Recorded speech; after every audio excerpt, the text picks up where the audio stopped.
मला आज काही पत्रकारांचे मला फोन आले आणि त्याच्यावर त्यांनी मी याच्यावरती प्रतिक्रिया द्यावी म्हणून मला सांगण्यात आलं. त्याच्यामुळे मी एक 5 मिनिटं आपल्याशी हा विषय बोलणार आहे आणि संपणार आहे.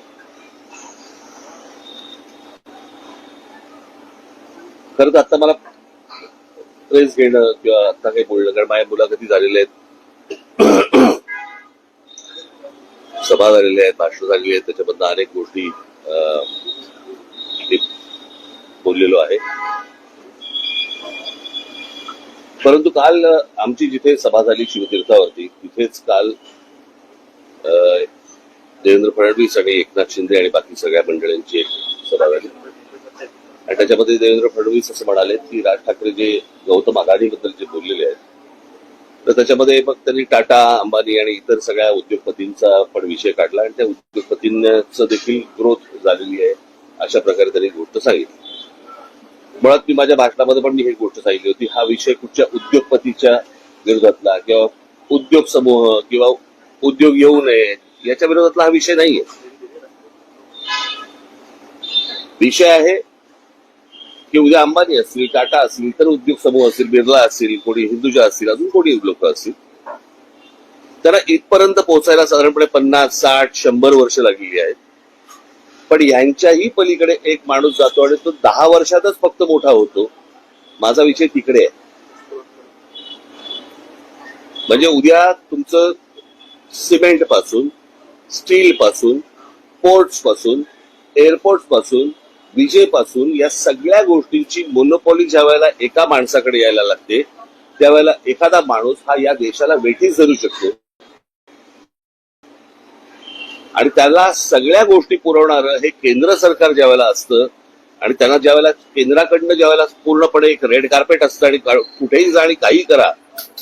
माझा आक्षेप इकडे आहे. उद्या उद्योगधंदे वाढले, उद्योगपती वाढले, उद्योग आल्यानंतर इथे रोजगार निर्माण होतो. रोजगार निर्माण झाल्यावरती बाबा घरं उभी राहतात, मुलं मुली उभी राहतात, त्यांना नोकऱ्या मिळतात, त्यांचे संसार उभे राहतात. त्याच्यामुळे उद्योगाला विरोध आहे वगैरे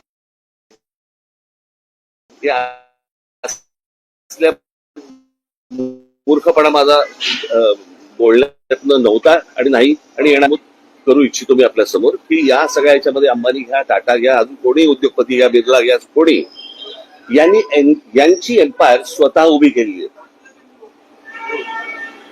यांनी यांचे उद्योग स्वतः उभे केलेले आहेत.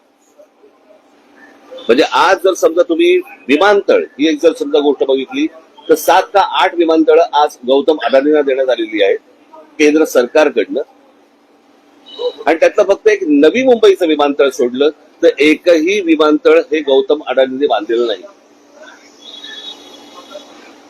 ही दुसऱ्यांनी बांधलेली, दुसरे चालवत असलेली किंवा केंद्र सरकारच्या हातात असलेली ही सगळी विमानतळ आहेत. त्याच्यामुळे एक विमानतळ सोडलं तर दुसरं कोणतंही विमानतळ हे गौतम अदानींनी उभं केलेलं नाही.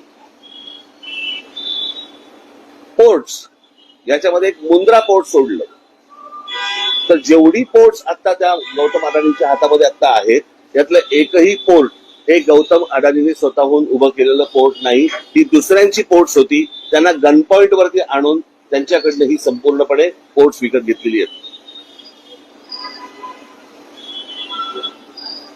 ज्या व्यवसायामध्ये गौतम अदानी कधीही नव्हते तो सिमेंटचा व्यवसाय, ज्याच्यामध्ये ते कधीही नव्हते, याच्यामध्ये ते अल्ट्राटेक आणि अंबुजा आणि इतर ज्या काही कंपन्या आहेत या विकत घेऊन हा माणूस आज या क्षणाला 2 नंबरला सिमेंटच्या व्यवसायामध्ये गेलेला आहे. आज बिर्ला 1 नंबरला आहे, 2 नंबरला हा.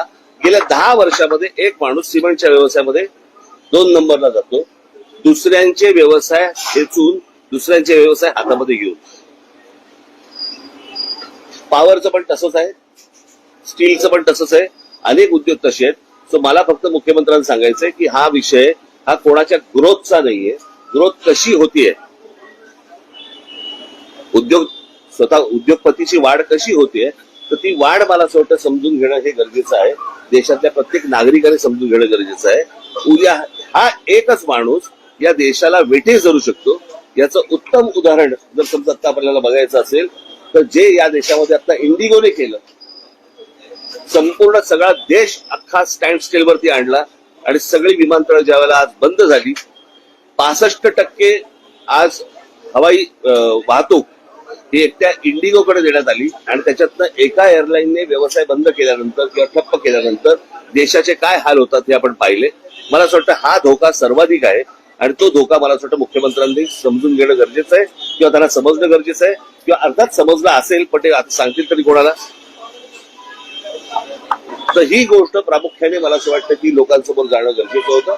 आणि हे उद्योग उभे करत असताना गौतम अदानींना अर्थसहाय्य कुठून झालं, कोणकोणत्या बँकांना आणि कोणकोणत्या इतर इन्स्टिट्यूशन्सना यांना अर्थसहाय्य करायला लावलं.